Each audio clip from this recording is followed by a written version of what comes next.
Muito boa noite, pessoal. Sejam todos muito bem-vindos ao nosso evento Onde e Como Investir em 2015. É sempre uma satisfação receber todos vocês por aqui na Focalize.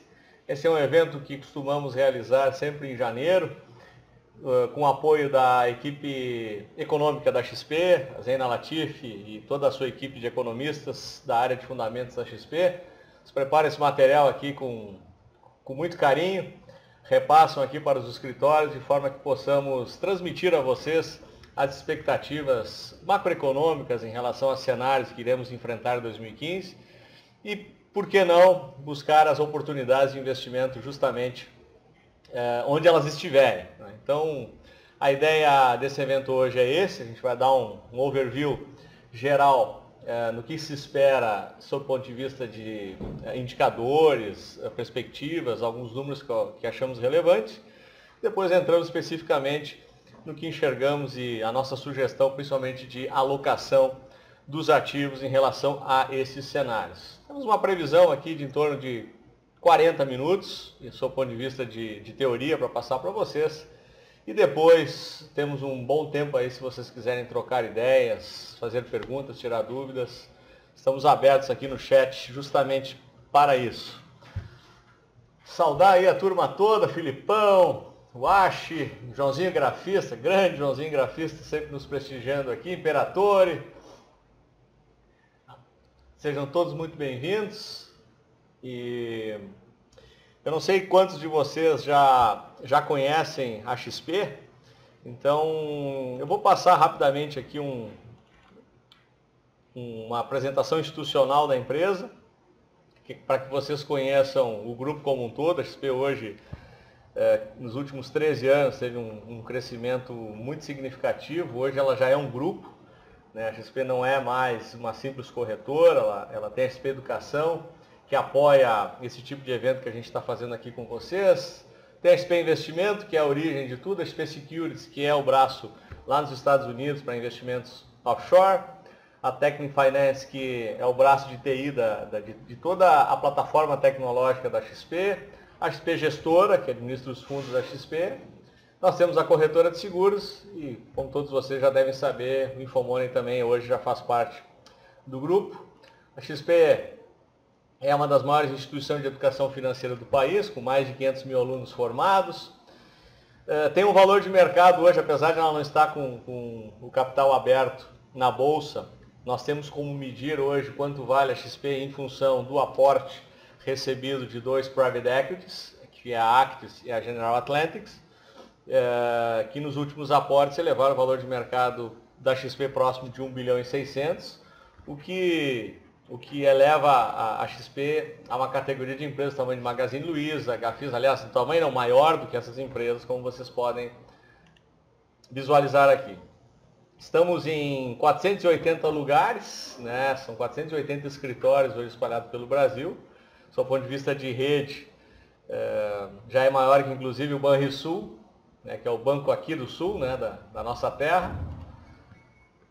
E esse é um dado que eu acho bem relevante, que eu queria mostrar para vocês, ligado à quantidade de ativos em custódia hoje do grupo. A XP já desponta como a 10ª instituição financeira e já mordendo o calcanhar do Citi e do Safra. São números bastante relevantes, principalmente nos últimos 2 anos, a velocidade de captação aumentou muito, o que já deixa a XP num momento bastante privilegiado, do ponto de vista de ranking. E demonstra a solidez, né, da empresa nesse sentido.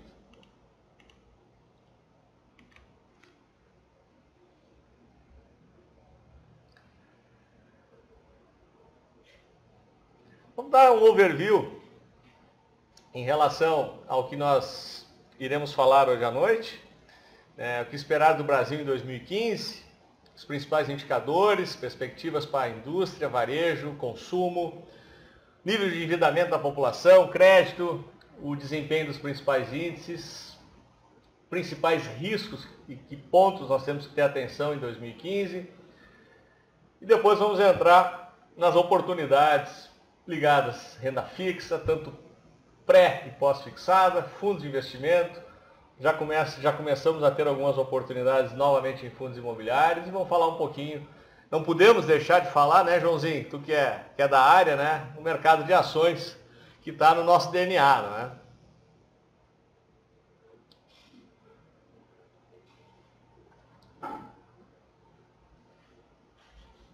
E, evidentemente, vamos falar também das alocações desses investimentos de acordo com cada perfil.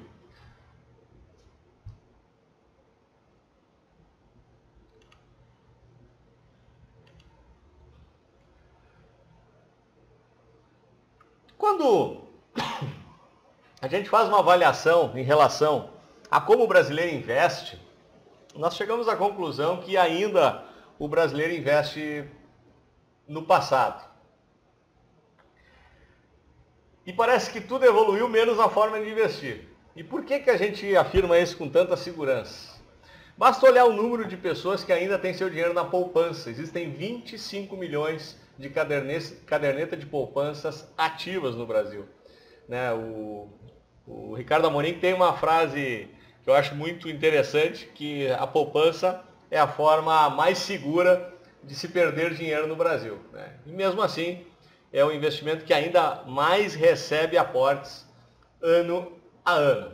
Então, algumas pessoas investem em fundos, mas pecam em alguns aspectos, porque elas não conhecem as taxas que envolvem aquela operação.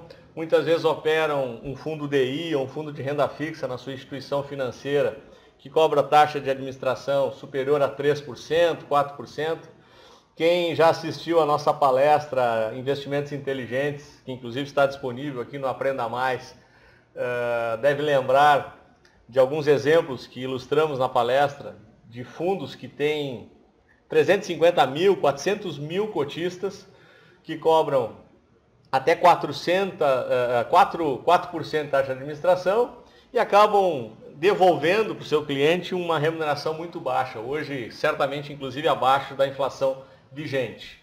Né? Então, são aspectos que ainda fazem o brasileiro perder dinheiro nos seus investimentos e é uma perda absolutamente desnecessária, porque hoje existem formas muito seguras de investimento, tão seguras quanto ou até mais seguras, que vão devolver um resultado muito maior para esses clientes. Né?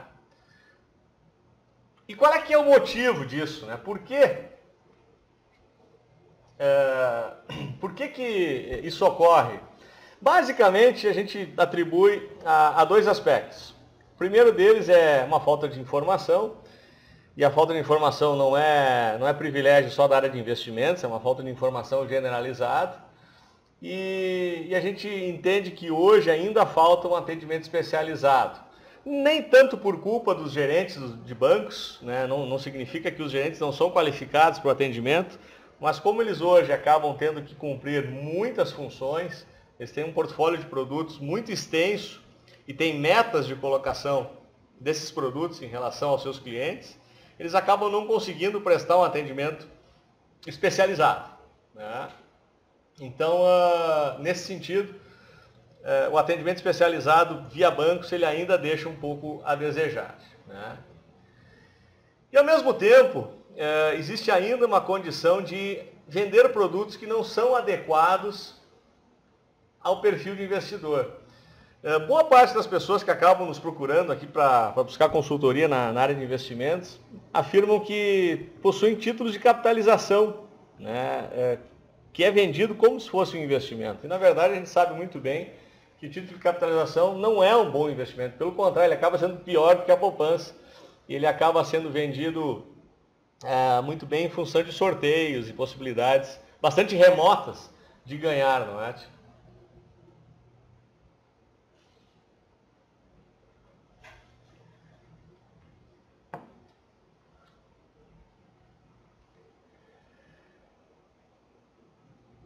E tem um problema básico, pessoal, que a maioria das pessoas comete, que é elas não comparam. Né? Dificilmente, quando você vai fazer um investimento, você geralmente tem uma conta aberta numa determinada instituição financeira, você busca essa instituição e pede para o seu gerente ou seu atendente de conta para lhe passar qual é a melhor opção de investimento dentro daquela instituição.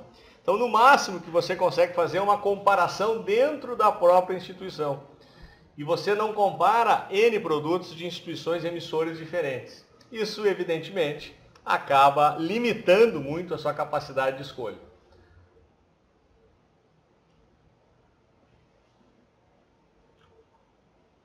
Vamos só dar uma rápida passada aqui na questão do juro. Acho que isso é um ponto bastante importante, apesar das dificuldades que 2015, nós vamos ver logo adiante, vão apresentar. O aspecto do juro real ainda ele é muito relevante, a mudança nos últimos 20, 23 anos, né, onde nós tínhamos um juro real na década de 90 muito alto, né, chegamos a beirar 35,3%. A média, se pegarmos a média da década de 90, é uma média muito superior à que enfrentamos nos anos 2000. Fica muito claro aqui que nós temos praticamente 20% ao ano nesse período. E atualmente, se pegarmos os últimos 5 anos, a média do juro real ficou em 13,5%. Então tem um cenário muito diferente da década de 90 para o atual momento, né? Então, muitos de vocês talvez já fossem investidores nesse período, devem lembrar muito bem dessas diferenças.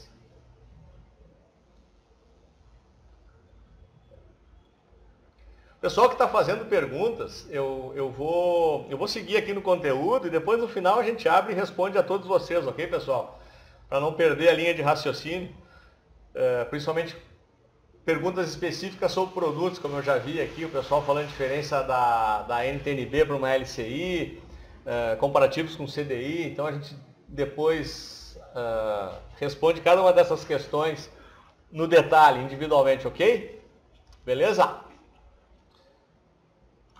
E aqui só um exemplo, pessoal, do que ocorre em relação a quanto ganhar sob o ponto de vista de remuneração. Se tu tinha uma remuneração de 20% ao ano, você precisava de apenas 4 anos para dobrar seu capital. Hoje, você precisa de 20 anos. Então é uma mudança bastante relevante num espaço relativamente curto de tempo. Vocês podem até me dizer que 20 anos é muito tempo, mas passa muito rápido.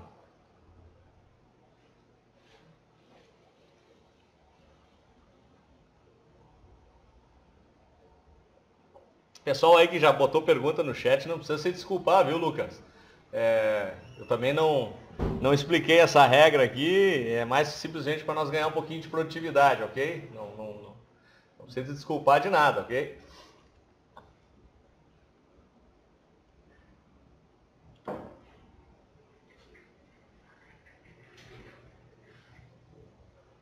Então vamos lá. Vamos entrar especificamente, primeiro nos cenários para 2015, qual a situação atual, o que nós vamos esperar do Brasil nesse ano. E a partir daqui a gente começa a desenhar as oportunidades. Vamos lá. Pessoal, por que o Brasil cresce menos que o mundo? Essa é uma pergunta importante, ela é bastante recorrente, ela foi tema muito forte nas últimas eleições.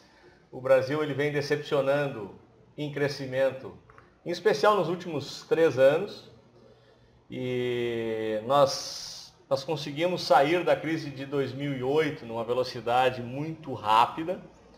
Nós conseguimos, em 2008, oferecer um crescimento ainda maior do que o restante do mundo. A gente vinha já num residual de 2007, um crescimento forte. 2008, mesmo com a crise do subprime, nós conseguimos crescer.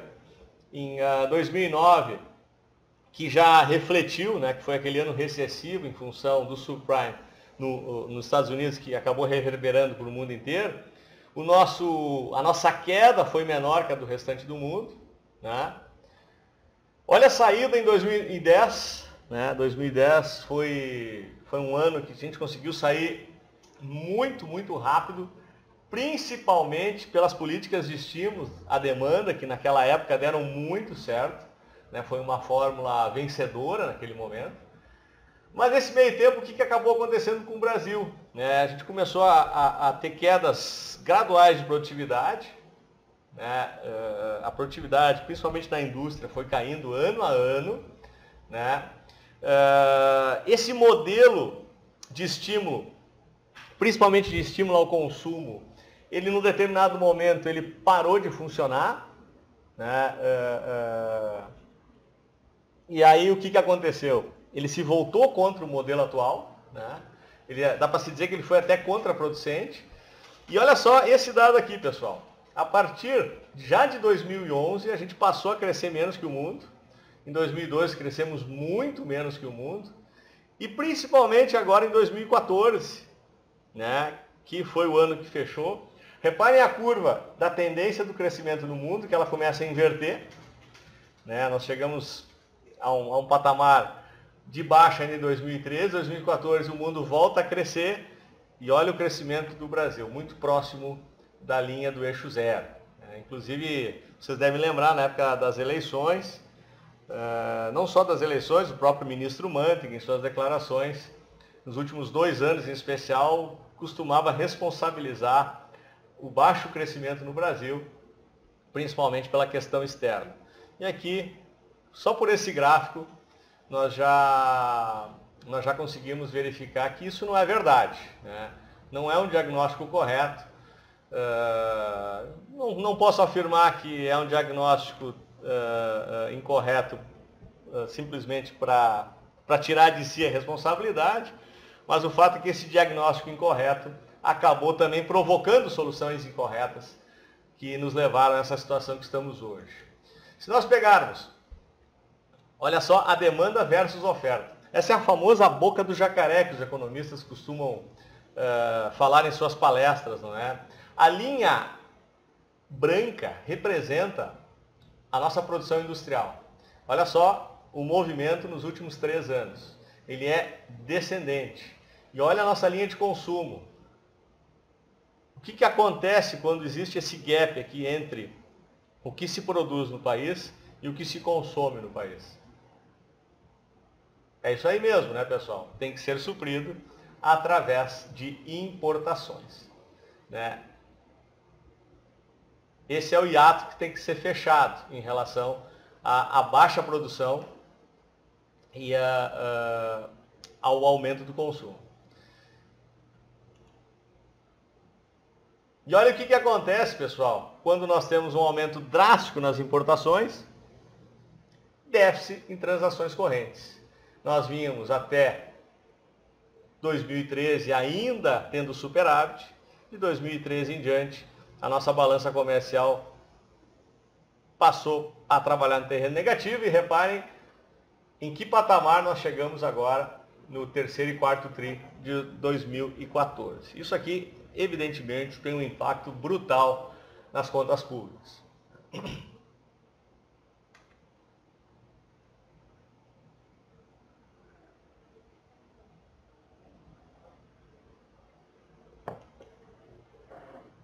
E como a gente recupera a indústria, né, pessoal? A indústria é muito sensível a esse custo, né? O custo Brasil, que todo mundo também já ouviu falar alguma vez, né? Principalmente o impacto da carga tributária que nós temos no nosso país, o impacto da carga trabalhista, acaba trazendo um custo de infraestrutura deficiente, portos, estradas, aeroportos, enfim. É um tema recorrente, um tema que se fala muito em toda a mídia, não é nenhuma novidade. Né? Só que ele comprime cada vez mais, principalmente a indústria. A indústria é o setor mais sensível a essa questão do custo do Brasil. Né? E a gente foi ficando para trás. Olha mais um dado alarmante aqui, pessoal. Olha a produção industrial nos emergentes, que em tese ainda somos qualificados como emergentes. Nós temos uma produção industrial ascendente. Olha o resto do mundo, depois que buscou a recuperação. Produção ascendente, olha o Brasil. Olha o que bateu agora no último consolidado, uma queda de 1,3. Né? Então a gente está ficando para trás também, sob o ponto de vista de produção. Né?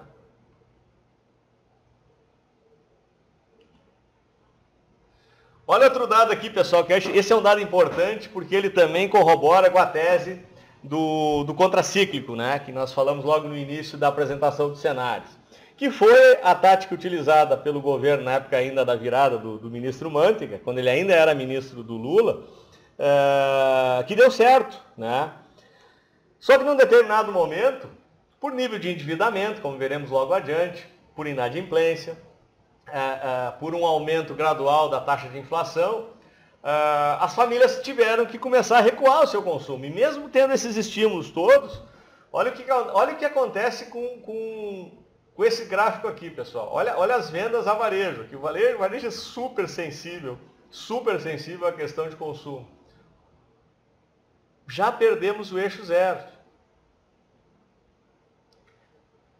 E esse é um gráfico que caminha muito em linha com a questão de consumo, que é o índice de confiança do consumidor. Claro, se o consumidor ele não está confiante com a economia, com o seu futuro, ele consome menos. Isso é um comportamento absolutamente natural das famílias e das pessoas, né? O seu nível de confiança baixa, você tira o pé do acelerador. Então, o nível de confiança baixando, por consequência, o nível de consumo vem baixando também. Eu só estou apresentando coisa ruim para vocês, mas calma que vem coisa boa, tá, pessoal? Nem tudo está perdido.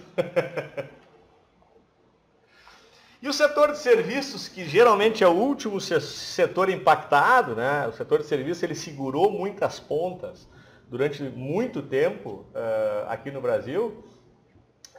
O que a gente vê no setor de serviços? Né? Ele vê também uma desaceleração. Né? E o setor de serviços é um setor que estava absorvendo muita mão de obra oriunda da indústria.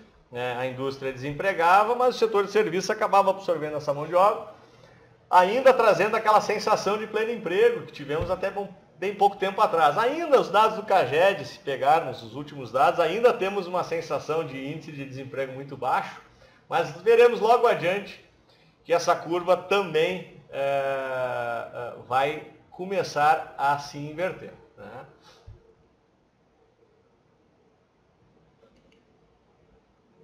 E aí, o que acontece? A fraqueza se espalha entre os setores. Olha só o indicador de confiança dos empresários em relação à indústria, comércio, serviço e construção civil. Todas elas descendentes. Ó, repare que a linha, o eixo zero aqui, significa otimismo e abaixo pessimismo. Então, para cima otimismo, para baixo pessimismo. Olha só como estão as expectativas. O índice de expectativa, na verdade, né? Olha onde é que ele está, que é essa linha vermelha aqui. Abaixo do eixo zero. Aqui, pessoal, o que traduz essa informação? Quem é que investe? Quem é que faz o investimento, principalmente no setor privado? São os empresários. Né? Quando o empresário está com nível de confiança baixo, ele investe menos. Então, nós já temos aqui um binômio bem complicado. O índice de confiança do consumidor está baixo, ele consome menos. O índice de confiança dos empresários está baixo, ele investe menos. Então, começamos a, daqui a pouco, já entender cada vez mais o porquê o Brasil cresce tão pouco. Né? E, como nós podemos verificar aqui, não tem nada a ver com o cenário externo, como muito apregoado, até bem pouco tempo atrás, pelas nossas autoridades governamentais. Né? Então, nós temos já um problema interno muito forte. Né?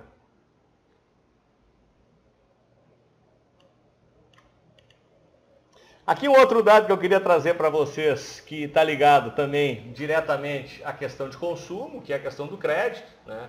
Nós notamos aqui já na virada de 2013, até a última informação aqui do último TRI de 14, existe um aumento da inadimplência, pessoa jurídica mais do que a pessoa física. Né? Então, nós temos atrasos de pagamento na pessoa jurídica de forma mais ostensiva. O índice de pessoa física ele vem se mantendo relativamente estável, né? Ele veio decrescente, subiu um pouco, mas na pessoa física ele é bem menos preocupante do que na pessoa jurídica.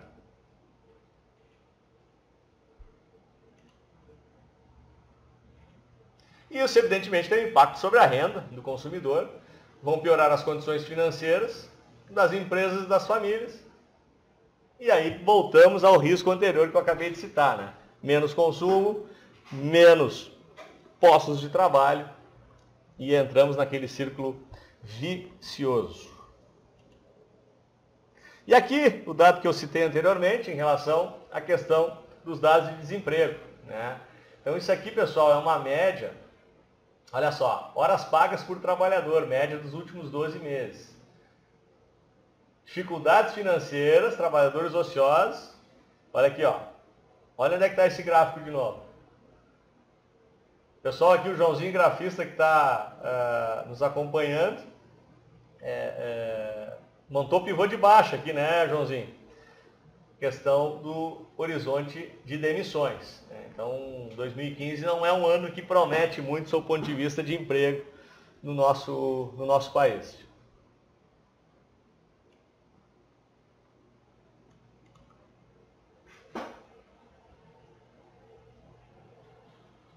Então, olha só a questão das dívidas, né? Indivíduos muito endividados. Olha o endividamento, que está nessa parte branca aqui do gráfico, e o serviço da dívida. Olha só o crescimento do endividamento, né? E o serviço da dívida, que até 2013 ele até diminuía, quando vocês lembram, quando iniciou aquele ciclo de baixa da taxa de juros no Brasil, aquela baixa a forceps, implementada pela Dilma, e a partir da retomada do ciclo de aumento de juros, o serviço volta a subir. Então, isso é um dado absolutamente natural, evidentemente pelo crescimento do custo, né, dessa dívida. E aí, o que acontece em relação a juros e atividade? Né? A linha branca é o IBC, né? O IBC é um índice que antecede a produção, né? Olha só o que acontece no IBC, ó. Descendente, ele tentou uma subida, e aqui, ó, Joãozinho, mais um pivô de baixa, né? Na variação anual. E olha o que acontece com o ciclo de aumento de taxa de juros, ele tem uma correlação inversa, né? À medida que a taxa de juros sobe, a nossa referência, a taxa Selic sobe, nós temos um impacto muito, muito direto na atividade. E o pior não passou, né? Continuamos com a economia estagnada e ainda efeitos da política monetária que vão se materializar, porque vocês devem estar acompanhando. Semana passada tivemos mais um aumento de taxa Selic, subimos mais meio ponto percentual. Por incrível que pareça, alguns setores do mercado até acharam um pouco. Eu, particularmente, ainda tenho dúvidas em relação a esse modelo, utilizando a taxa de juros para combate inflacionário.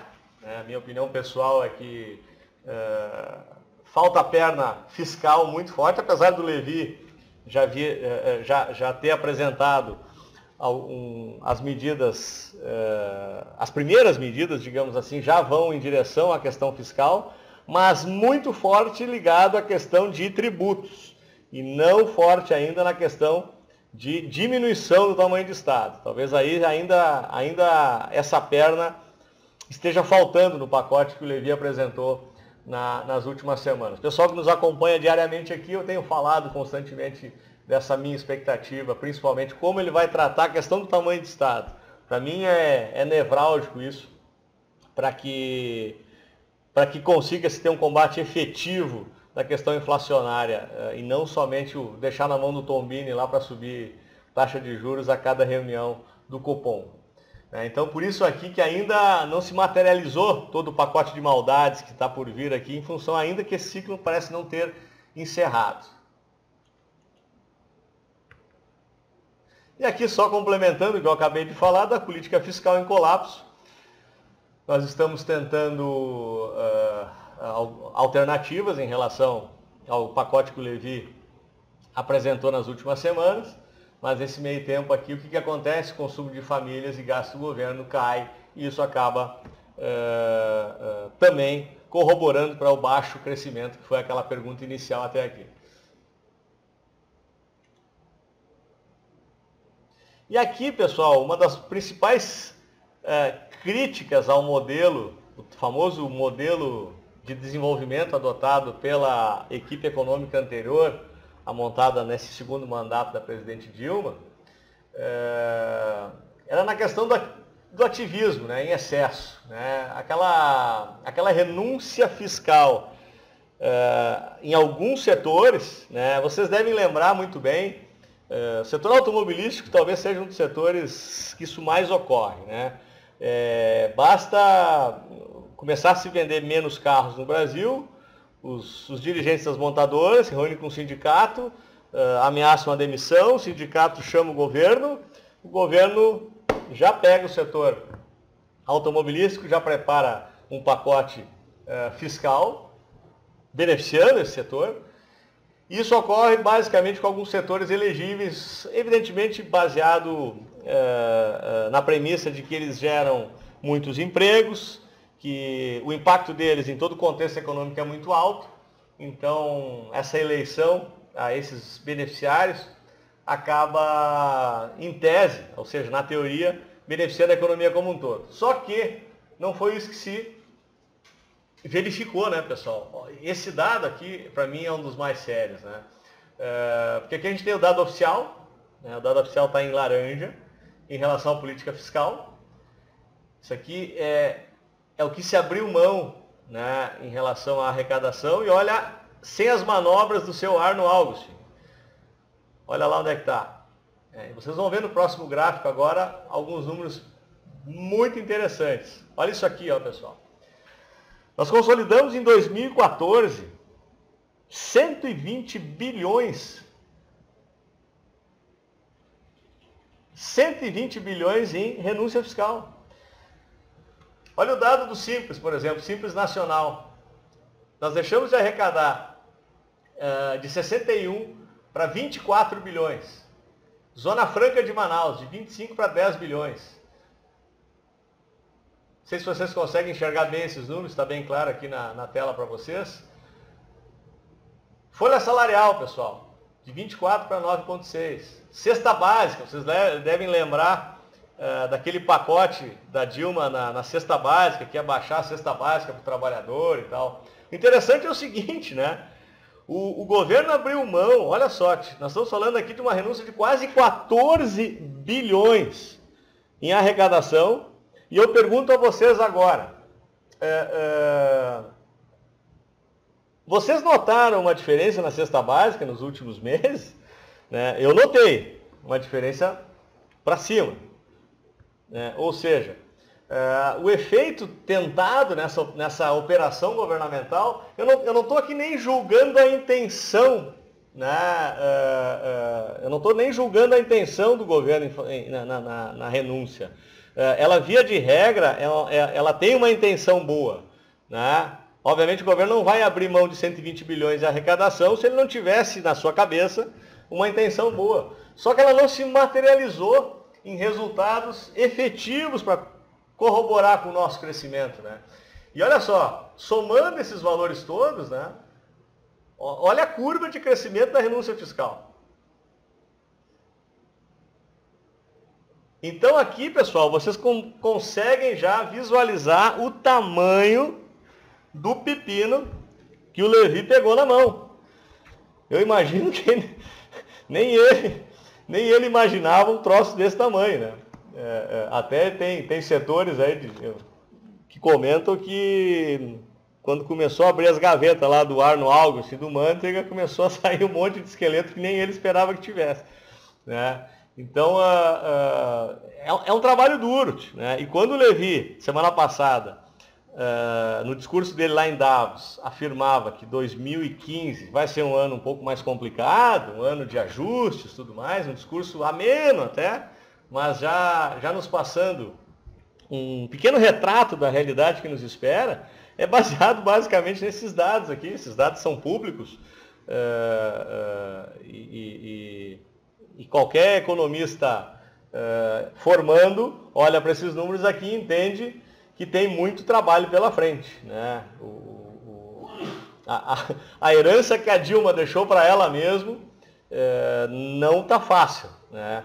Evidentemente, eu particularmente acho que a escolha foi correta. Eu acho que o Levi é um profissional adequado para esse tipo de trabalho. Mas como eu afirmei logo no começo, ainda carece de nós entendermos como nós vamos diminuir o tamanho do Estado e como é que a gente joga de volta essa renúncia fiscal, né? Como é que a gente faz para devolver para os cofres públicos essa renúncia fiscal que não funcionou, né? Basicamente não funcionou. E, evidentemente, isso é um dado quase que natural, né?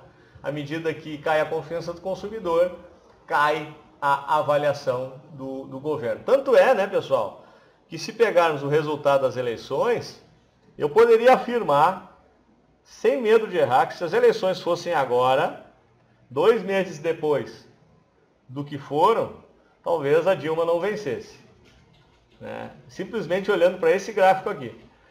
Se eu olhasse para esse gráfico aqui, provavelmente o João Santana, ele estava olhando para esse gráfico aqui e ele teve um trabalho muito forte de campanha para conseguir ainda mudar um pouco a opinião das pessoas e ainda que tornou possível a eleição do atual governo. Vamos dar uma repassada nos indicadores aqui para vocês. 2012, 2013, 2014 e qual é que é a projeção para 2015. Então, inflação, né, que é o nosso IPCA, que é o principal índice que mede a inflação no país, 5,84, fechando com 6,42 em 2014. E, pessoal, esses aqui são dados da pesquisa Focus, tá? É uma pesquisa que sai toda segunda-feira, que é publicada pelo Banco Central, que ela pesquisa mais de 100 instituições financeiras e seus economistas passam uma percepção de expectativa em relação aos indicadores. Então, esses dados que estamos projetando aqui para vocês é um dado de consenso da pesquisa Focus, ok?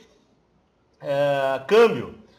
2014 fecha com 2,65, existe uma expectativa de 2,80.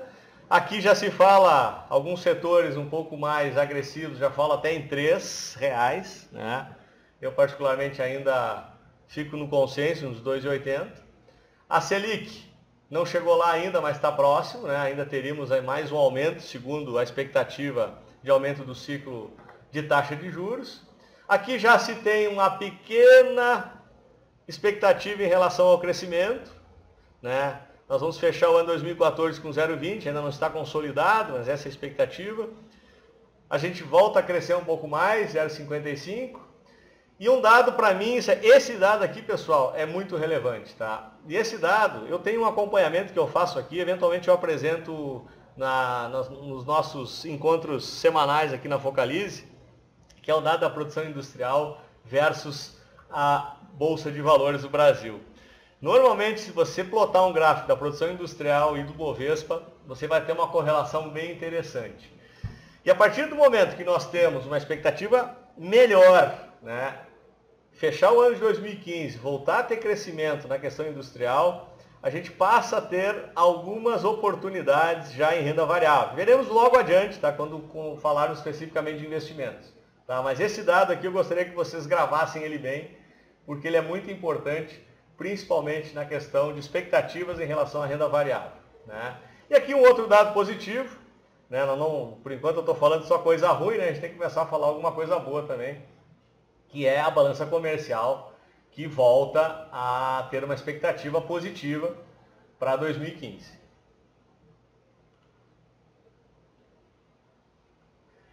Vamos aos principais pontos de atenção, pessoal, né? O que a gente precisa prestar atenção em 2015, né? E que chance de reversão do crescimento do PIB, né? Mesmo que modesto, conforme a gente pôde ver na lâmina anterior, né?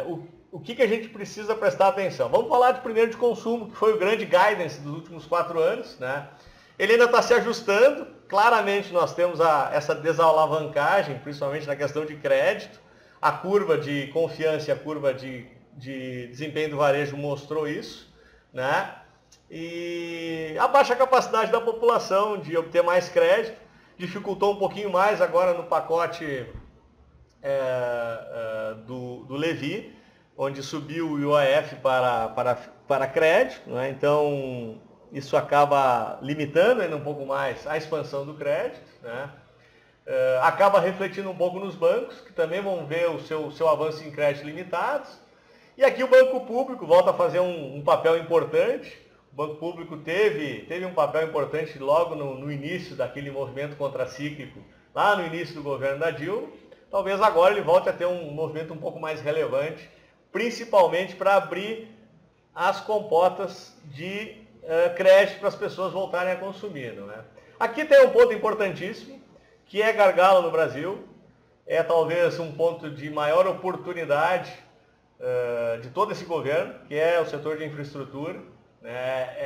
Não sabemos a intensidade, né? Por quê? Porque o índice de confiança, como nós vimos na lâmina anterior, ainda continua baixo e nós temos um cenário de taxa de juros ascendente. Essa combinação não é bacana para o setor, né? Aqui nós teríamos que ter, apesar do gargalo, apesar da necessidade, né? Nós temos que entender que se tivéssemos uma taxa de juros um pouco mais competitiva e o índice de confiança maior, eu não tenho dúvidas que o setor de infraestrutura era a melhor alternativa de investimento para 2015. Por isso que a gente coloca aqui um pequeno ponto de interrogação. Ele passa a ser importante principalmente pelos gargalos, né? Tem que ter investimento, a gente sabe disso, mas ainda temos a dificuldade da confiança com taxa de juros alta. E a construção civil, né, pessoal, que já está com o encolhimento totalmente contratado, né? Para quem acompanha o mercado acionário, o derretimento do real estate na sua valoração na Bolsa de Valores. E hoje a gente já vê o excesso de oferta, os preços ainda muito elevados, talvez eles tendem até a baixar um pouco, mas o fato é que provavelmente o setor de construção civil ainda vai enfrentar bastante dificuldade.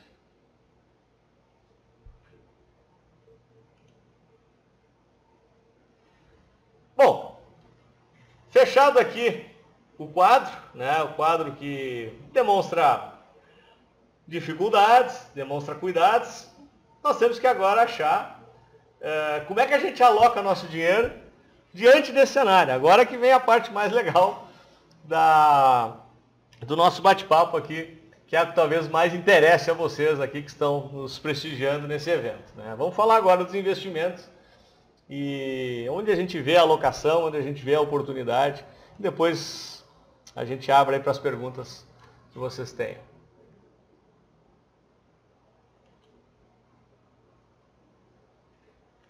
E só passar um resumo do que aconteceu em 2014, nos principais grupos de investimentos, né? Nós tivemos uma Selic consolidando em 10,9, o CDI fechou em 10,81, o dólar fechou com 13,39, né? Os fundos imobiliários, os FIIs ainda continuaram pressionados, né? 2013 foi um ano difícil, 2014 amenizou um pouco, mas continuou ainda negativo, fechou com o IFIX, que é o tipo Ibovespa dos fundos imobiliários, fechou com 2,87. As small caps com mais de 10 de queda. Fundos de dividendos tiveram uma performance neutra, né, 0,25. Fundos ativos ainda caíram. Ações livres também caíram. E olha só, quem é o grande, juntamente com o dólar, quem foi o grande vencedor de 2014? Os fundos de renda fixa, né? E, obviamente, o fundo referenciado DI também, que acaba sendo beneficiado com um cenário de juros ascendente. Olha a poupança aqui embaixo, ó. 7,08.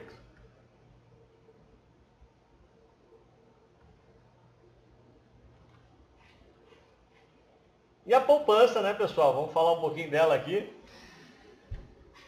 Por que a gente fala tanto da poupança? Porque existe muita gente que ainda investe em poupança. E eu ainda vou convencer vocês a tirar todo o dinheiro de vocês da poupança. Não sei quantos anos vai levar isso, né? E aí, mas eu vou mostrar para vocês que realmente não faz o menor sentido continuar investindo nesse, se é que dá para falar de investimento, né? Não é uma boa alternativa, né? Olha a rentabilidade bruta nos últimos 10 anos.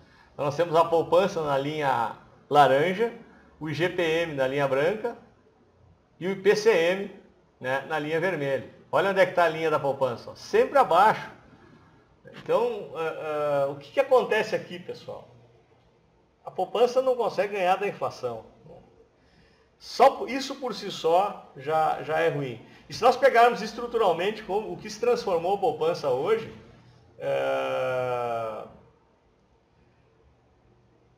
para quem tem a poupança antiga, ainda tem a garantia dos famosos 6,5% ao ano, aqueles, mais a TR, né? E que gerou esse 7,08 nesse ano, mas quem está na poupança antiga, imagina o seguinte, pessoal, a poupança ela vai estar travada nesse 7%. Se a taxa Selic voltar a subir e ela for a 15%, a poupança vai ficar no 7%.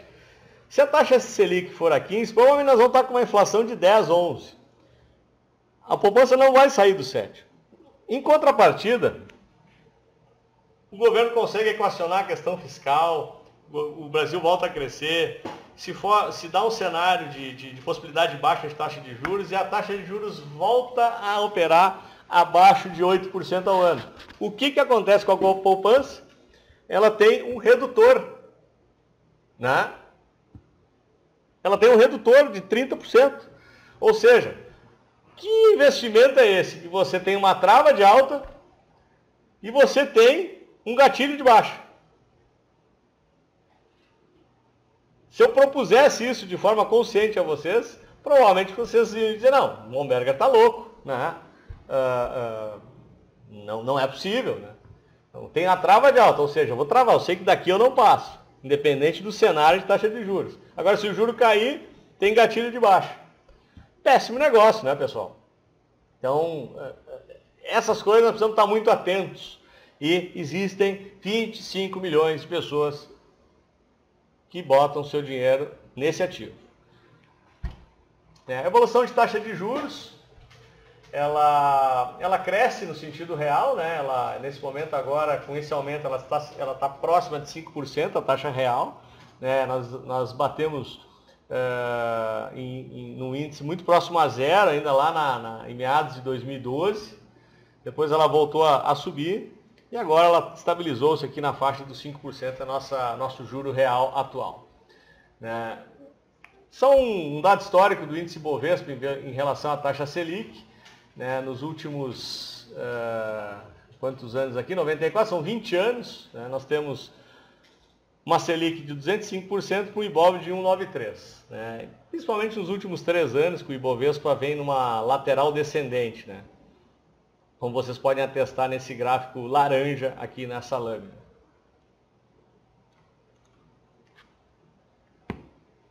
E o que nós temos que prestar atenção para 2015, pessoal? A gente acha que tem que privilegiar ativos que gerem renda, proteção inflacionária e isenção tributária.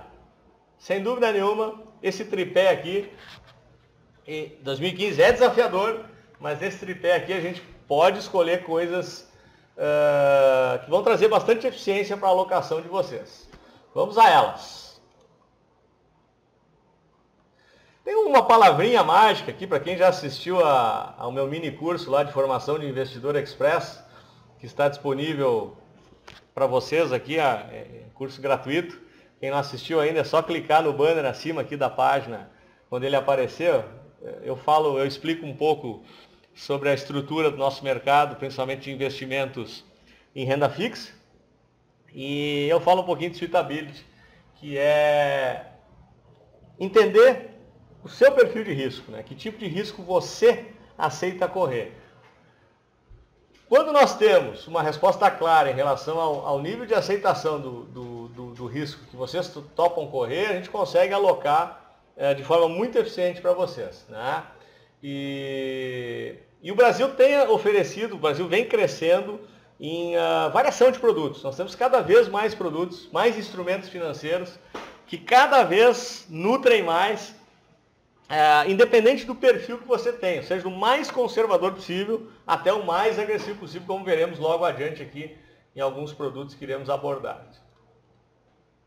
Então, Vamos dar uma olhadinha em ativos de renda fixa. Agora vamos entrar especificamente em produtos. Né? Juros mais altos sugerem o quê? Investimentos atrelados ao CDI e a Selic. Né? O que nós temos de alternativas no mercado? Geralmente os fundos referenciados DI, mas aqui, pessoal, quero chamar a atenção de vocês. Ó. Aqui que vocês começam o ativismo de investimento.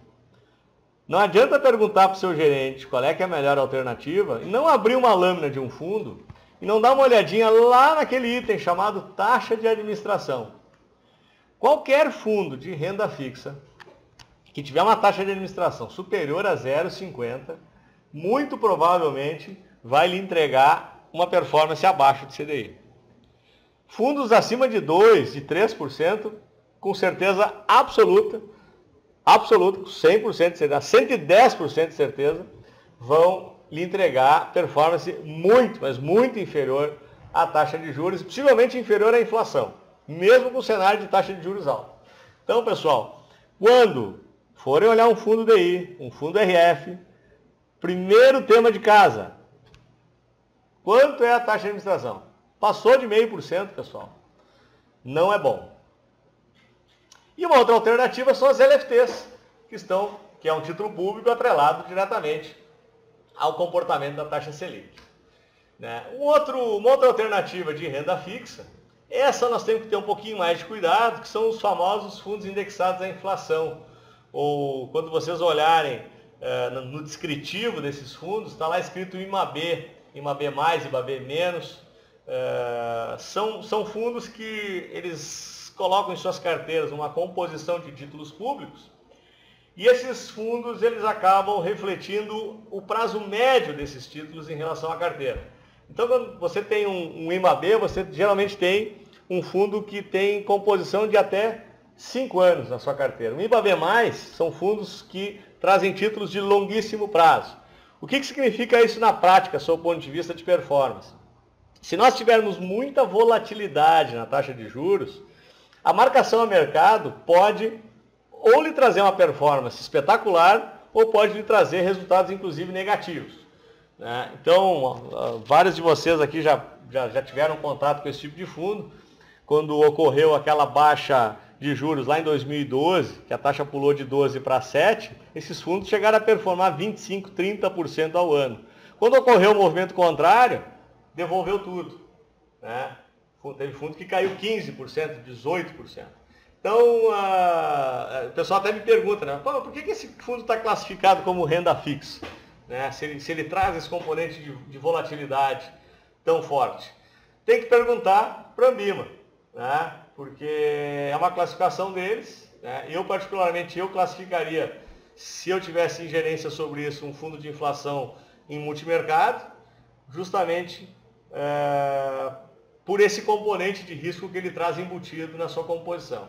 Mas no cenário atual, pessoal, a partir do momento que a taxa de juros tende à estabilidade e tende possivelmente até na linha do DI futuro cair, esses fundos passam a ser interessantes. Então, aqui é um alerta, né, para vocês colocarem no radar de vocês. Estão avaliando uma carteira de fundos de qualquer instituição financeira, vocês deem uma olhadinha nos fundos de inflação, já peguem um gráfico, olha como é que está a curva, se ele está recuperando, qual é a composição de títulos, qual é a média de prazo dos títulos públicos que estão compondo o fundo. Se vocês precisarem de ajuda nessa área, nós estamos à total disposição de vocês aqui para ajudá-los nessas escolhas. Pessoa física, pessoal, aqui é um ponto importante, muitos de vocês já sabem, já tem até alguns que falaram de LCI e LCA, que são investimentos em renda fixa com isenção tributária. Tem sido a grande estrela dos últimos meses. Para 2014, eu acho que foi o produto mais vendido na plataforma. Existem LCIs hoje aí que, dependendo do prazo de alocação, prazos superiores a um ano, que chegam próximos a 100% de CDI, livre de imposto de renda. Nós estamos falando hoje de você receber 12% ao ano limpo. Isso dá, é o famoso aquele 1% ao mês, aquele número mágico que a maioria das pessoas, quando vem fazer uma alocação, pergunta, dá para tirar 1% ao mês? Nesse cenário aqui dá.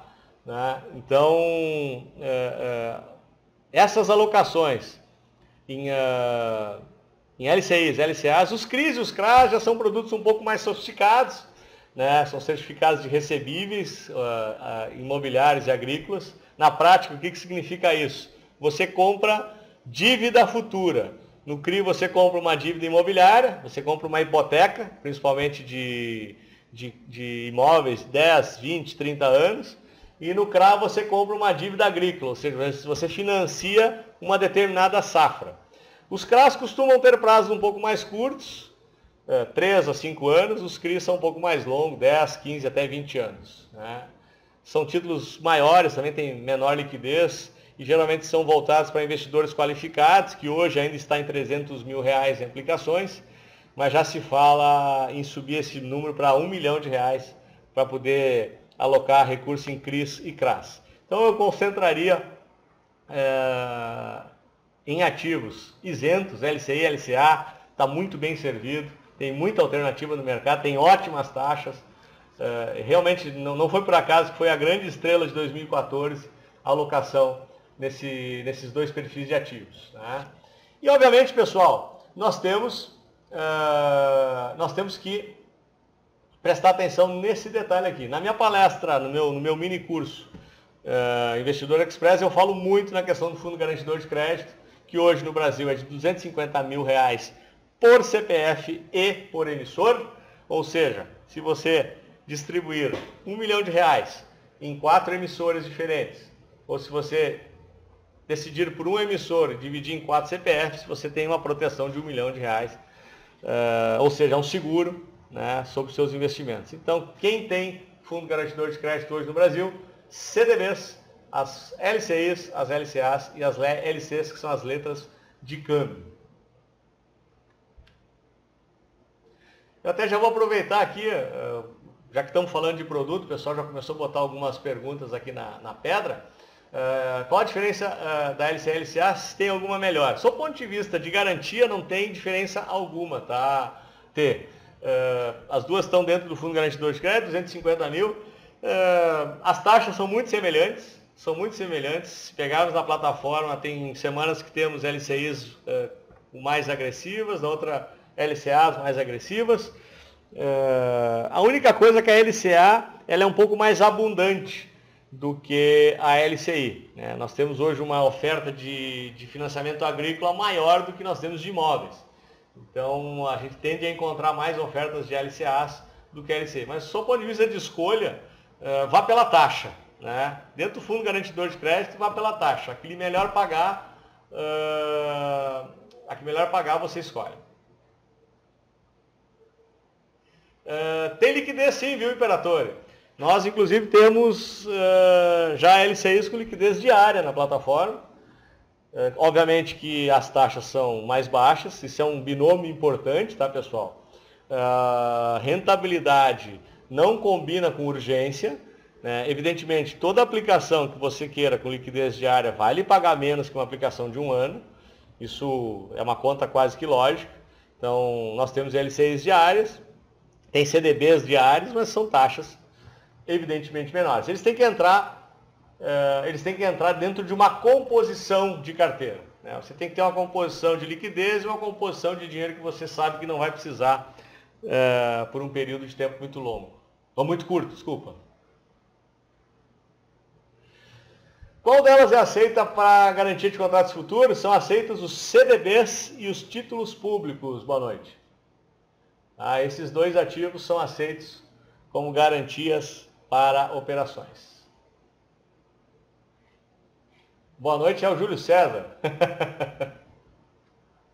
Vamos seguindo aqui, pessoal. Outra alternativa importante são os títulos indexados à inflação. Né? Aí nós podemos partir para as NTNBs, que são os títulos públicos que pagam IPCA, que é o índice inflacionário, mais uma taxa de juros.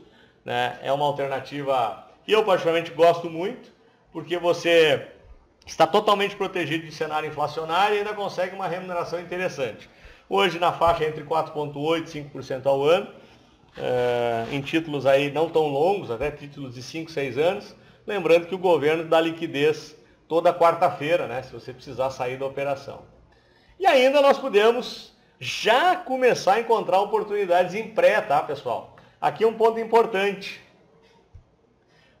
Essa é uma pergunta bastante recorrente aqui dos nossos clientes, principalmente em cenários de encerramento de ciclo de aumento de taxa de juros, né? Nós estamos partindo do princípio que nós estamos próximos desse encerramento. Pode ter mais um ajuste de mais 0,25%, talvez mais 0,5%.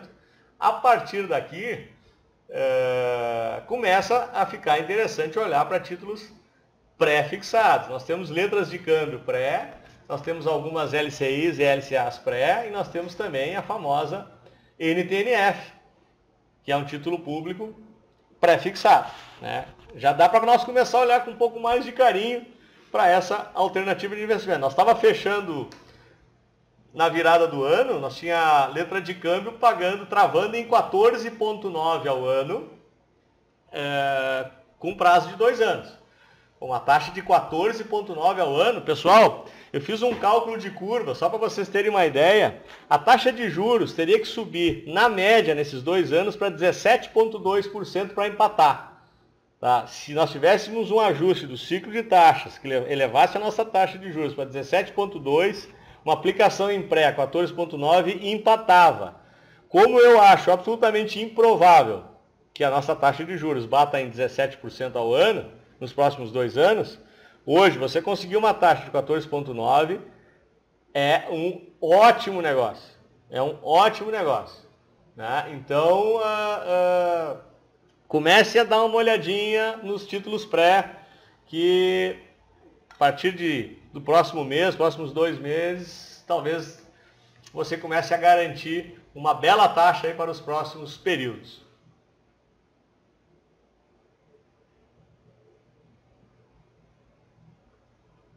Vamos dar uma olhadinha aqui, já entraram algumas perguntas.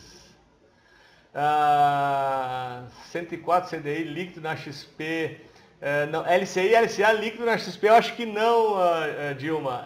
Seria, eu acho que a LC, porque quando você traz uma LC a 130 do CDI para um prazo de 2 anos, utilizando 15% da tabela do IR, fica próximo disso. Talvez você tenha confundido o instrumento financeiro. Acho que é LC. O máximo que nós temos na plataforma hoje é 101% líquido em LCI e LCA. E para prazo longo, não é? Os investimentos mínimos variam. Alguns títulos são 10 mil, 15 mil, 20 mil, 50 mil. Tem até de 100 mil, Lucas. 4 anos de carência, não, nós tínhamos acho que 2 anos de carência, não, nem chegava a 4 anos.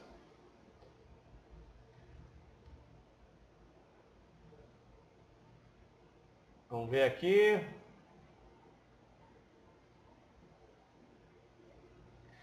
Oi, queria saber se a NTNF ou a LTN é parecido com a LCI, mas com liquidez. São ativos que tem que ter um tratamento diferente, tá, Oi? Porque um deles é isento de imposto de renda e o outro é tributado. Um tem um componente de renda fixa, ou seja, você pactua uma determinada taxa sobre esse instrumento e você sabe que você vai receber esse valor, e a LC não tem marcação a mercado. O que acontece com o título público? Esse título oscila durante o período de vigência dele. Se você, por exemplo, comprar um título de 5 anos, uma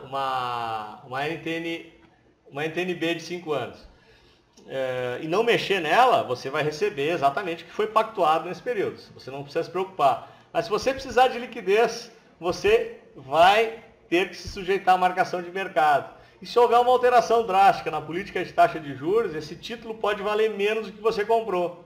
Então o título público ele tem essa pequena diferença em relação a LCI e LCA. Eu não gosto de comparar esses dois investimentos porque eles têm esse componente de avaliação diferenciada.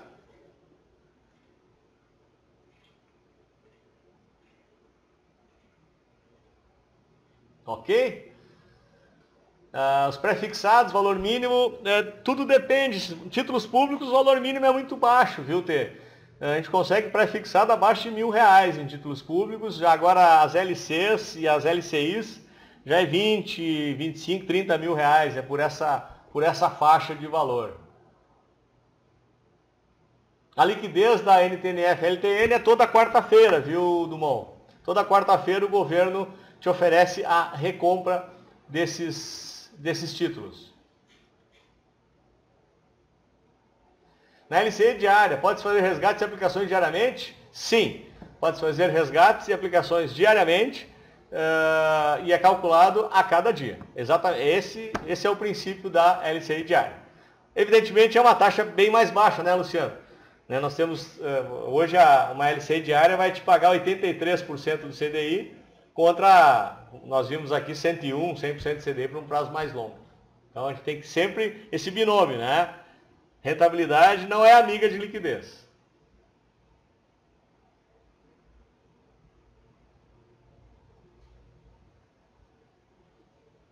O que é a marcação de mercado? Marcação de mercado é o seguinte, você precisa trazer para valor presente toda a variação na taxa, na curva DI futuro, né? Há um tempo atrás não era necessário fazer isso. Isso é de uns 14, 15 anos para cá que a legislação manda fazer esse tipo de coisa. Então o que acontece? A variação dessa taxa lá no mercado de futuros tem influência direta quando você traz para valor presente. Então você desconstrói essa taxa e aí você, nessa desconstrução, pode ter um prejuízo de curto prazo. Na verdade, eu até já estou me estendendo aqui, a ideia da palestra de hoje não era nós falar tecnicamente sobre os produtos, era nós falar das alternativas. Até a gente pode marcar numa outra ocasião, a gente abre todas essas informações para vocês, porque esse cálculo ele até é chato de fazer, viu? É um cálculo até complicadinho, para você entender ele um pouco melhor. Jorge, grande Jorginho, está em Salvador ou está no Maranhão, Jorge? O imposto sobre a LCI e a LCA só em 2016? Sim, bem provável que seja só em 2016, em função da legislação brasileira, que não permite alterações na legislação dentro de um mesmo exercício. E provavelmente, pelo que eu já andei investigando, provavelmente vai ter a tributação, ela não vai ser total, ela vai ser uma tributação sobre uma determinada faixa de valores e sobre uma determinada faixa de prazo de aplicação, né?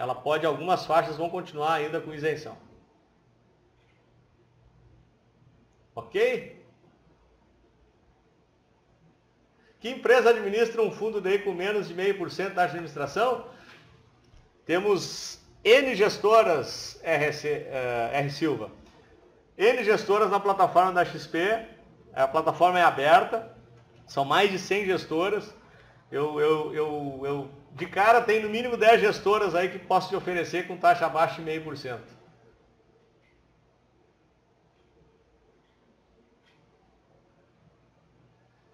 Lucas, pode-se comprar 0,1 parte de um título público, sendo assim investimento de R$100, é válido? É válido. Você pode comprar dessa forma. Qual parte que você não entendeu? Se você compra e resgata antes do vencimento. Exatamente. Se você compra e resgata antes do vencimento, você está sujeito à marcação de mercado. Ela pode ser favorável a você, ela pode ser contrária a você. Não significa que você vai perder dinheiro, né? Significa que você pode perder e pode ganhar, né? Quem tinha título público comprado, por exemplo, a uma taxa de 12% ao ano em 2012, quando ela baixou para 7%, viu seus títulos públicos triplicarem de valor. Então, poderia ter saído antecipadamente, ter colocado no bolso praticamente 10 anos de taxa antes de todo mundo, né? O inverso é verdadeiro. Você que pactou a 7, vai a 12, você tem provavelmente uma marcação contra você. Entendeu?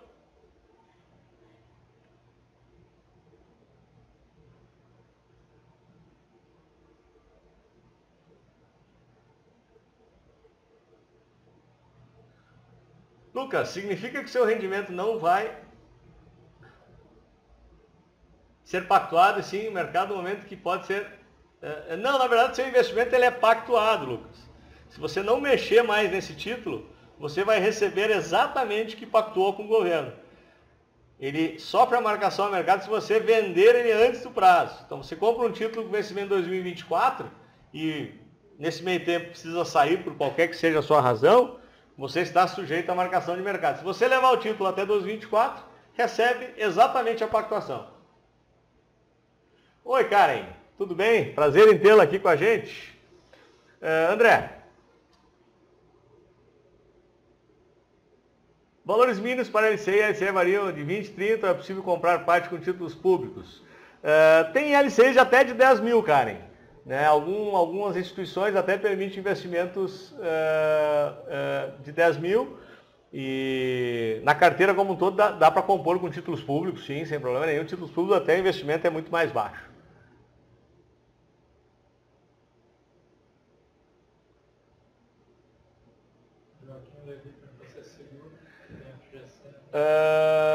Na questão, está pagando muito, a emissora parece não confiável no título para 2019.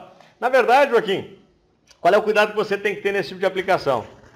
Nunca ultrapassar o limite do fundo garantidor de crédito. Você tem que fazer um cálculo de quanto essa taxa vai impactar no seu capital inicial até os 250 mil. Por exemplo, 4 anos recebendo 12,5% ao ano, você seguramente, fazendo uma conta de bodegueiro aqui, que eu estou sem minha calculadora, tem que botar uns 140 mil no máximo nesse título, para receber no final de 4 anos até os 250 mil.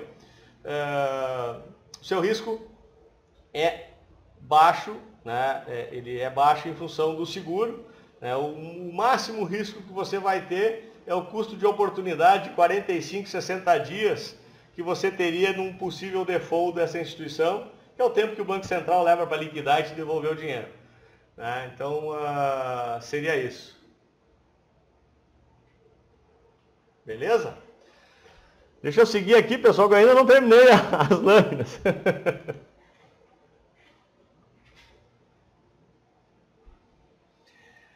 Partindo um pouquinho para uma aplicação um pouquinho mais sofisticada, já vamos falar um pouquinho de fundo multimercado, que são fundos que eles podem mesclar as estratégias. Tá?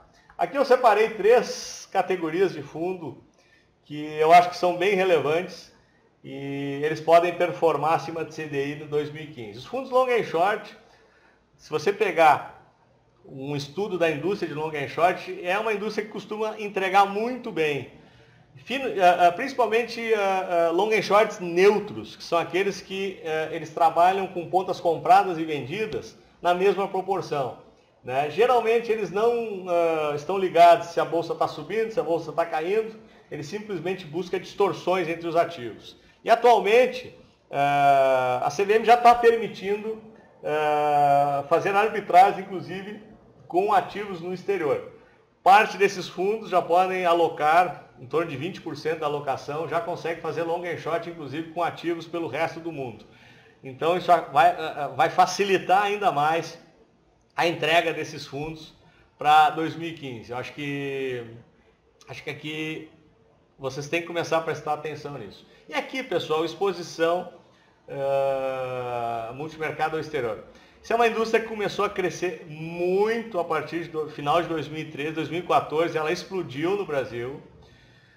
Eu vou fazer um evento aqui, pessoal, vocês vão receber o nosso convite.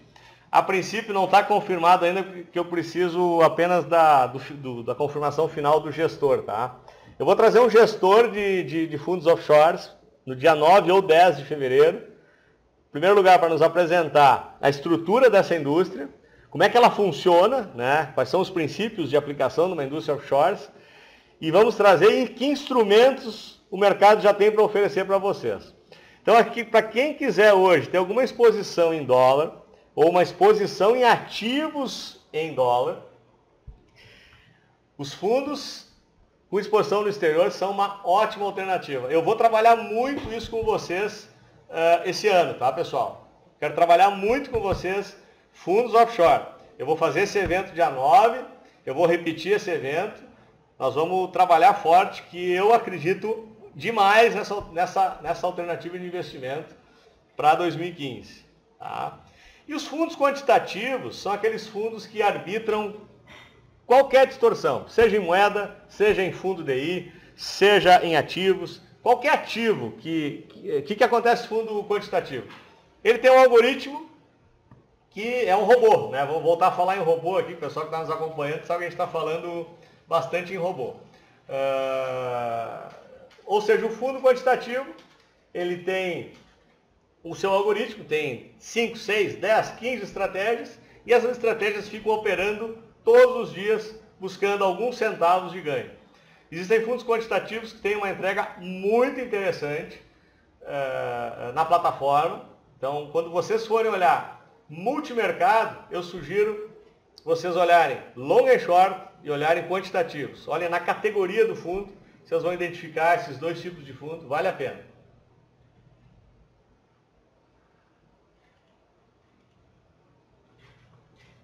Patinho feio aqui dos últimos 2 anos, que foram os fundos imobiliários, começam devagarinho a oferecer algumas oportunidades interessantes, principalmente aqueles fundos que estão com o seu valor patrimonial defasados. Né? Isso é um dado importante. A XP tem um trabalho muito bom. Nosso antigo parceiro, a Coin Valores, que é uma outra corretora, ela também é muito forte em fundos imobiliários, eles têm um relatório muito bom também, eles me enviam esse relatório, e eu sempre costumo publicar aqui na parte de artigos do Focalize. Então nós temos, além do relatório da XP, a gente tem o relatório da Coin. Esses dois relatórios são muito ricos em informação sobre as alternativas de fundos e as oportunidades de fundos imobiliários. Da mesma forma, se vocês quiserem a nossa assessoria para escolha, nós também estamos à disposição de vocês aqui para garimpar alguma oportunidade. Fundo imobiliário, botem esse ativo no radar de vocês de novo. Apanhou muito nos últimos 2 anos, mas tem ativos aqui bem interessantes com renda recorrente mensal. Muita gente gosta de ter uma rendinha recorrente. Fundo imobiliário passa a ser, de novo, uma alternativa muito boa. E mercado de ações, né, pessoal? Ainda vai sofrer, sem dúvida alguma. Quem acompanha o mercado diariamente aqui com a gente sabe disso. As perspectivas ainda são um pouco favoráveis, né? O próprio Levi afirmou isso semana passada. Né? Não tem jeito, o negócio é assim mesmo. Mas o que acontece aqui, pessoal? Isso é aqui que estão as grandes oportunidades. Né? Dificilmente você vai ganhar dinheiro na bolsa quando o mercado está batendo em topo. Isso eu costumo dizer sempre, pessoal. Né? Quando a gente está mais perto do fundo que do topo, as oportunidades costumam aparecer. Né? Em um determinado momento, principalmente, ligado àquele índice de produção industrial que eu mostrei para vocês na lâmina anterior. Ligado à perspectiva do PIB brasileiro voltar, principalmente no segundo semestre, a oferecer algum tipo de reação, com certeza o mercado de ações responde junto. Né? Então,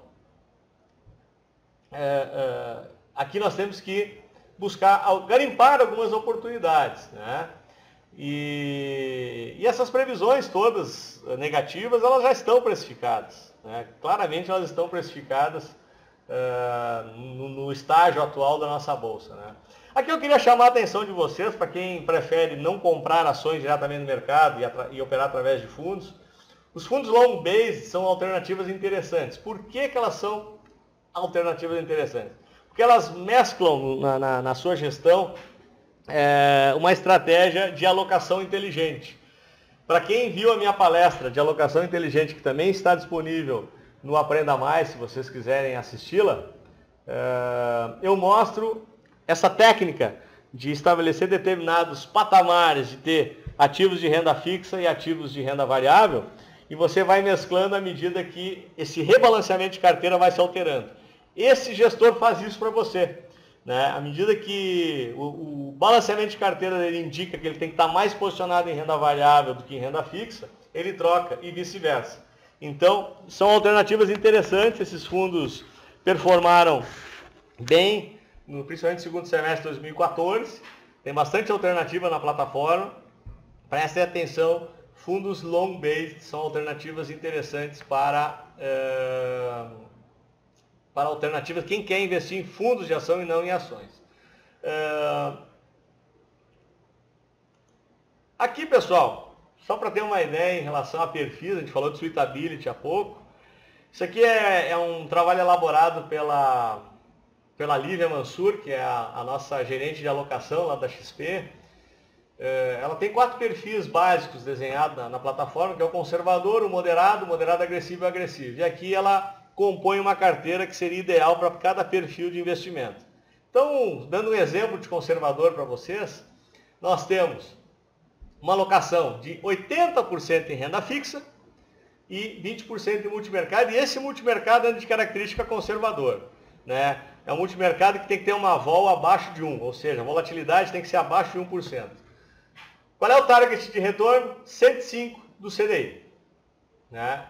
Nesse desenho aqui, essa carteira, ela busca te entregar 105 do CDI. Nós vamos para um perfil moderado, que é uma boa parte dos nossos clientes encontra-se entre moderado agressivo.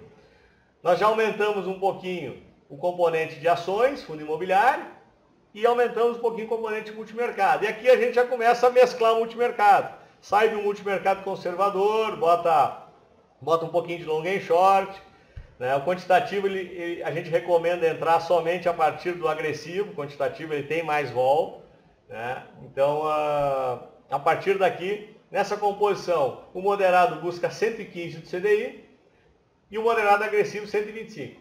Já no agressivo, vocês notem que o componente de ações é de 30%. Né? Dificilmente a gente vai buscar 140 do CDI se nós não colocarmos um pouquinho mais de risco na nossa carteira.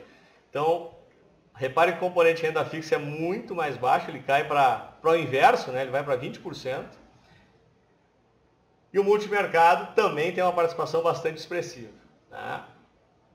Olha só a volatilidade. Isso aqui é um dado importante para vocês, pessoal. O que significa isso? Volatilidade é o quanto pode oscilar para cima e para baixo.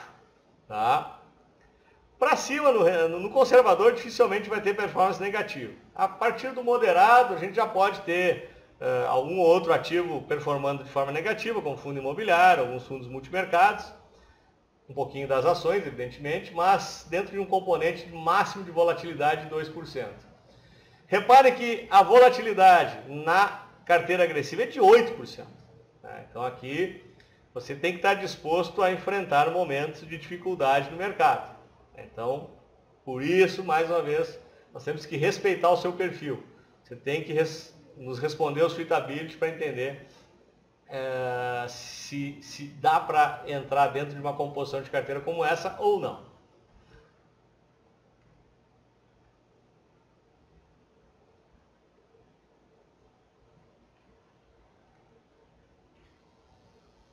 Jorge, o importante é que os pacotes de liquidez do BCE irão esquentar um pouco as coisas por lá. Sim, vão trazer liquidez, exatamente. Isso pode favorecer um pouco mais os ativos de risco. Pessoal, aqui uma rápida propaganda, né? Faz parte do jogo. Né? Obviamente que a gente recomenda o investimento através da nossa corretora parceira, né? A nossa assessoria ela é totalmente personalizada para quem já é nosso cliente. Vários de vocês que estão nos acompanhando aqui são nossos clientes, conhecem isso. Com certeza, as melhores ferramentas operacionais estão disponíveis na plataforma e a disponibilidade de investimentos, nenhuma plataforma hoje no Brasil tem algo parecido com ativos. Né? Valdir, vai ser disponibilizado, sim, vai ser disponibilizado a gravação.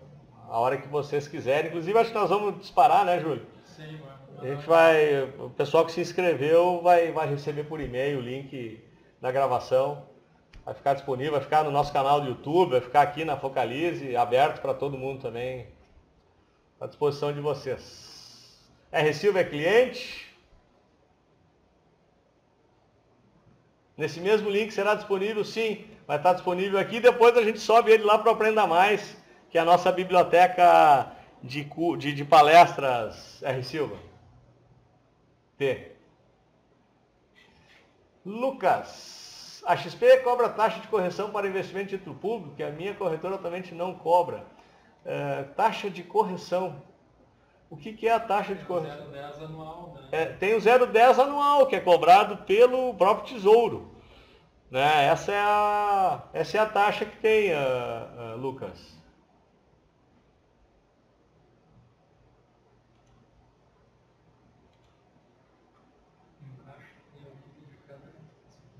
Pessoal, quem ainda não é nosso cliente, quiser saber mais, é só entrar em contato com a gente. É só entrar em contato com nosso contato @Focalize, nossos telefones estão aí abaixo também no site. Tem um link de cadastro para quem quiser abrir conta, né?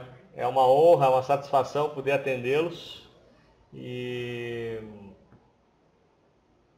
é sempre uma satisfação aqui poder estar à disposição de vocês. Então, nosso próximo evento vai ser a apresentação daquelas alternativas offshores. Eu só vou precisar a data. Eu só vou precisar. A data tem que precisar para vocês, que ainda não tive o retorno final do gestor, mas deve ser pelo dia 9 ou 10 de fevereiro. Mas fiquem tranquilos que a gente dispara o e-mail para vocês.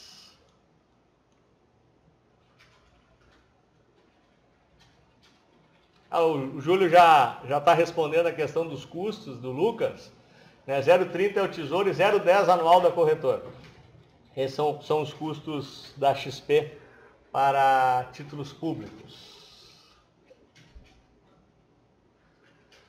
R. Silva, uma dúvida em relação à assinatura da Infomoney, em relação ao Kona Robô?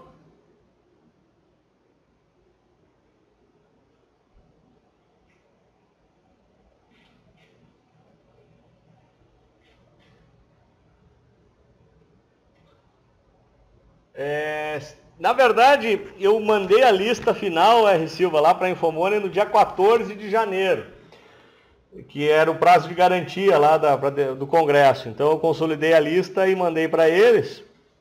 Provavelmente eles devem estar organizando o envio, você deve receber nas próximas semanas, mas fique tranquilo que vai valer 12 meses para frente.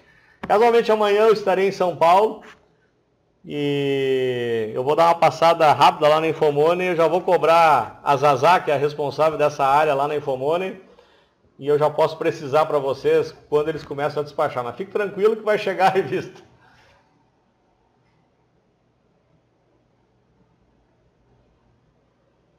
Beleza, pessoal? Mais uma vez, eu gostaria de agradecer demais a participação de vocês aqui, todos que tiveram a paciência de honrar aqui com a sua presença. É sempre uma satisfação. Espero vê-los novamente em nossos eventos e espero também poder contar com os investimentos de vocês aqui na nossa plataforma, né? O que a gente puder ajudá-los. Quem tem acompanhado nosso trabalho, a gente está atuando em muitas frentes. Nós temos puxado muito a questão de automação, né? Acho que dentro dos escritórios da XP, talvez é o escritório que está na vanguarda hoje do processo de automação. A gente está oferecendo uma quantidade de conteúdo absurda para vocês. Quem é membro diamante do Congresso sabe disso, né? Semanalmente a gente está trazendo mais conteúdo. O Congresso não acabou ainda para os membros diamante, né? O Congresso acabou dia 5 de dezembro e hoje à tarde o Alexandre fez um chat com o pessoal para ensinar a configuração do NeuroRobô. A gente já está com mais de 20 pessoas que já baixaram o NeuroRobô, já estão testando esse novo produto da Trajecta. Então a gente está com essa frente. Eu quero trazer essa frente de investimentos estrangeiros para vocês. Enfim, vai ter muito conteúdo, muito conteúdo. 2015, para quem assistiu o nosso vídeo de final do ano, a gente acredita efetivamente naquilo que a gente passou para vocês naquele vídeo, né? Então, espero que 2015 seja o melhor ano das nossas e das vidas de vocês. Ok, pessoal? Mais uma vez, muito obrigado. É sempre uma satisfação. Até o nosso próximo evento. Até mais.